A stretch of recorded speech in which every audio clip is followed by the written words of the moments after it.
Safari channel നടത്തി 13 കൊല്ലമായി. ഇതിൽ ചരിത്രമിലൂടെ എന്നുള്ള പരിപാടിയിൽ തന്നെ ഈ മിക്കവാറും കേരളത്തിലെ പ്രമുഖരായ നേതാക്കന്മാരൊക്കെ വന്നിട്ടുണ്ട്. പിന്നെ അതുപോലെ തന്നെ പ്ലാനിംഗ് ബോർഡിൽ കുറേ 5 വർഷമായിട്ട് പ്രവർത്തിക്കുമ്പോൾ ഇവരൊക്കെ ആയിട്ട് അടുത്തിടപെടാനും പല കാര്യങ്ങൾക്കും നിരവധി പ്ലാറ്റ്ഫോമുകളിലും അല്ലാതെ നല്ല സൗഹൃദം എനിക്ക് ഇവരൊക്കെ ആയിട്ടുണ്ട്.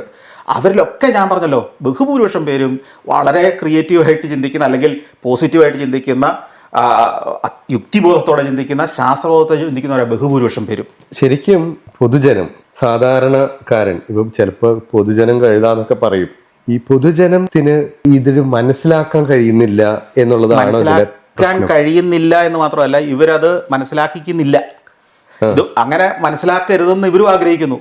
കാരണം ഞാൻ പറഞ്ഞല്ലേ, ഏറ്റവും എളുപ്പത്തിൽ 10 വോട്ട് സമാഹരിക്കാൻ കിട്ടുന്ന ടെക്നിക്കുകളാണ് ഈ മുമ്പേ പറഞ്ഞ കാര്യങ്ങളൊക്കെ. ഈസി മണി എന്ന് പറഞ്ഞാൽ ഈസി വോട്ടാണ്.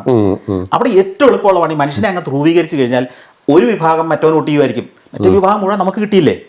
അപ്പൊ ഇത് പൊളിറ്റിക്സ് ഒരു ബിസിനസ് ആയിട്ടാണ് ഇവർ കാണുന്നത്. എക്സാക്ട്ലി.